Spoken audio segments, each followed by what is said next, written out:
Bismillahir Rahmanir Rahim. Welcome to a new lesson, lesson number 11. The title of this lesson is Weather Science. Here in this lesson we will know what is the difference between weather, climate, and a lot of information. So welcome back and let's go into our lesson. First of all, we want to read this quotation. It's by Mark Twain, who is an American author. He said, "Climate is what we expect, weather is what we get." So here we have a difference between climate and weather. Climate is what we expect, whereas weather is what we get, what we have. Number A. Work in pairs and discuss these questions. Read the quote above and what do you think Mark Twain meant by this? Number 2. List as many different types of weather as you can in your notebook, then add the adjective. Example, wind and windy. So the saying, climate is what we expect, weather is what we get, by Mark Twain means weather is what happens from day to day. Weather is what happens, what takes place from day to another day, whereas climate is the weather over a period of time. For example, a weather for a month, for a season, for a year, etc. According to number 2, list many different types of weather as you can in your notebook. We have mist, and the adjective is misty. Fog, the adjective is foggy. Smog, the adjective is smoggy. Sun, its adjective is sunny. And snow, snowy. We have a lot of different words which describe the weather, but we mentioned just 5 words. Number B. Complete these sentences about Libya. Number 1. Sometimes in the desert at night it's so cold that, for example, we can say that water freezes. Sometimes in the desert at night it's so cold that water freezes. Number 2. Most parts of Libya are too dry for agriculture. Most parts of Libya are too dry for agriculture. Yeah. Number 3. The Ghibli, which is a wind coming from the Sahara desert, is sometimes strong enough to blow down trees.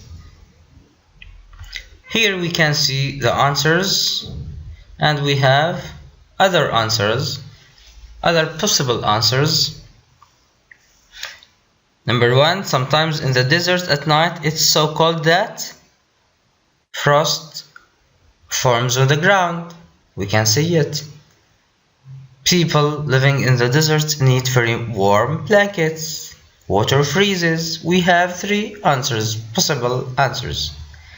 According to the second one, most parts of Libya are too dry for agriculture.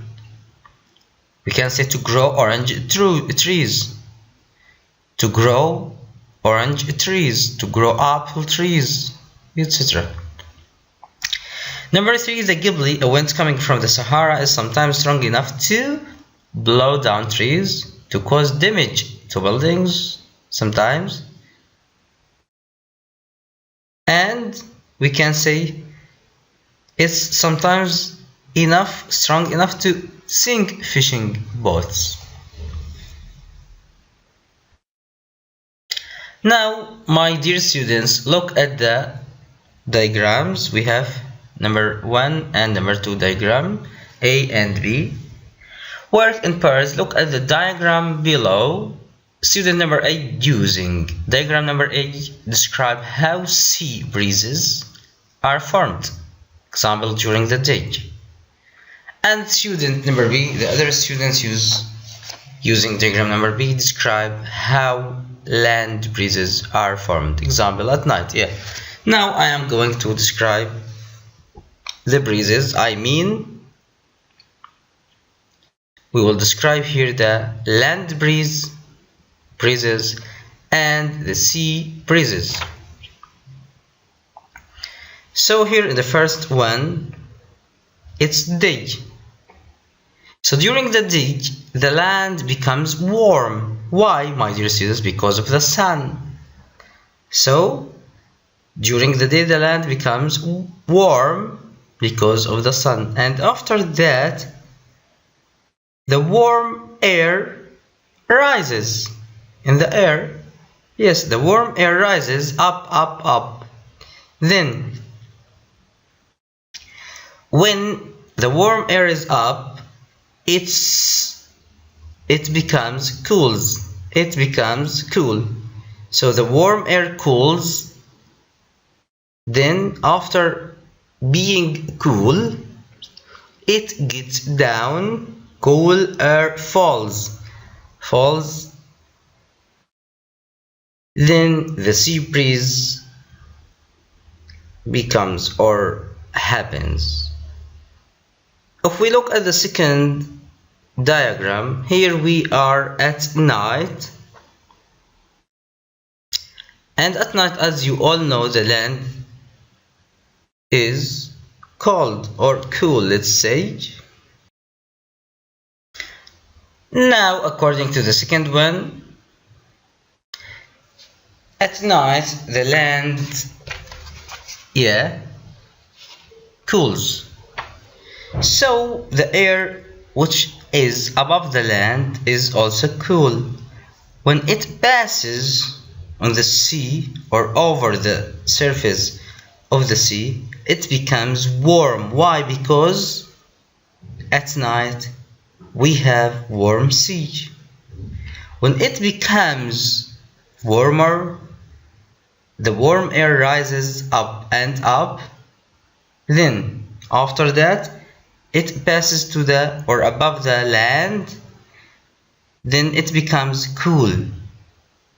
After becoming cool, the cool air falls, getting down, and the cycle will continue again and again.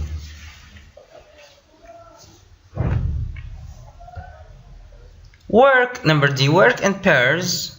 Look at the pictures, then discuss the questions. Number 1, describe the weather conditions in each picture. Here we have picture number A, picture number B. We want to describe the weather conditions in each picture. Yes, the first picture shows fog over some fields, whereas in the second picture we can see some fog over polluted city. Number 2, are the causes of these types of weather the same? No, at all. The causes are not the same at all, no. Number 3, where does fog or mist occur in Libya? What causes it to form? It occurs along the coast, in wadis, and in irrigated areas. Number 4, which countries do you know of that have a smog problem? A lot of countries like Japan, we have Tokyo in Japan, Beijing in China, Brazil, because they are industrial areas. Now we can see the answers. Number 1, picture A shows fog over some fields. Picture B shows smog over a polluted city. Are the causes of these types of weather the same? No, they are not the same. Number 3. Where does fog occur in Libya? Yes, it occurs along the coast in wadies, valleys. Here is the meaning: in irrigated areas. Number 4. Which countries do you know of that have smog problem? Very built up or industrial areas, cities like Beijing in China, Tokyo, Japan, Brazil.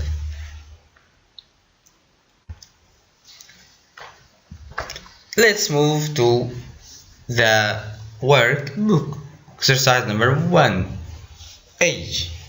Read the text, then answer these questions.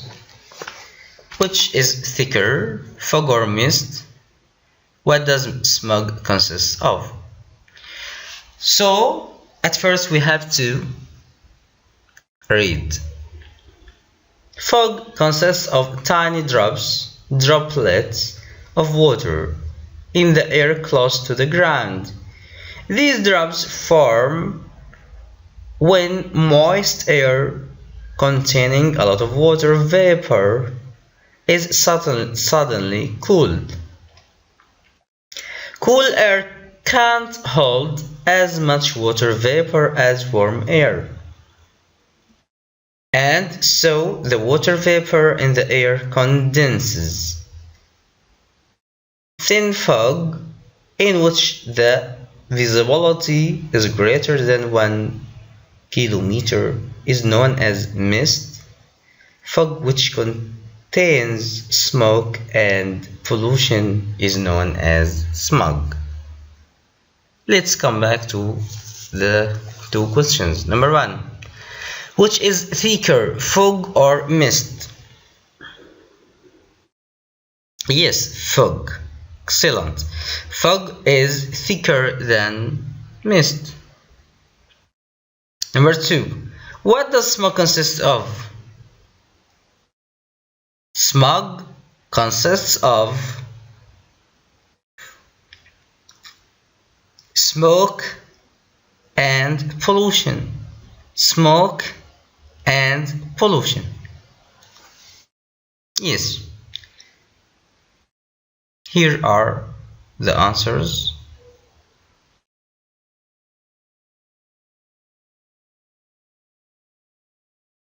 Fog is thicker. Smoke consists of fog, smoke, and pollution. Number B. Look carefully at the diagram, then complete the paragraph about radiation fog. After looking at this diagram, we can complete the paragraph about radiation fog. Here we have: there are 4 types of fog. One type shown in the diagram is known as radiation fog. It's formed how? Let's see. There are 4 types of fog. One shown in the diagram is known as radiation fog.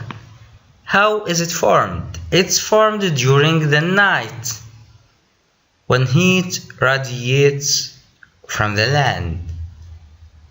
The air becomes cool and sinks into valleys and hollows in the land. If the air is moist, then water vapor condenses and forms patches of fog. I will read again. There are 4 types of fog. One type of them showing in the diagram is known as radiation fog. Here we want to know how is it formed. It's formed during the night when heat radiates from the land. When heat radiates from the land, the air becomes cool and sinks into valleys and hollows on the land. If the air is moist, then water vapor condenses and forms patches of fog. Number C. Underline the odd one out. Here we have some words which are the same, let's say in meaning, and one strange or odd word, and we have to underline this odd word. Then say why it's different. After that, we want to give the reason about it. Number 1, fog, cloud, snow, mist, and smog. The different one, the odd word, is snow, because the others are suspended in air. Number 2, huge, tiny, enormous, massive, very large. Yes, the odd word is tiny, because it describes something small, whereas the other adjectives or the other word describe something very large. Number 3, heavy, density, weight, volume. The strange word is heavy because it's an adjective, whereas the other words are nouns: density, weight, and volume. Number 4, ice, water, vapor, snow, water, and rock. The odd one is rock because the others are forms of water. Whereas rock is not a form of water. Number 5, ship, yacht, submarine, and ferry. Yacht is an odd word. The others are powered by engines, whereas yacht doesn't have an engine. After doing it orally, let's see the answers. After looking at these answers, you can compare yours with these answers. And finally, my dear students, I hope you can get all the benefit of this lesson and you can have the main idea of this lesson. Thank you very much indeed, and I want to say you all goodbye.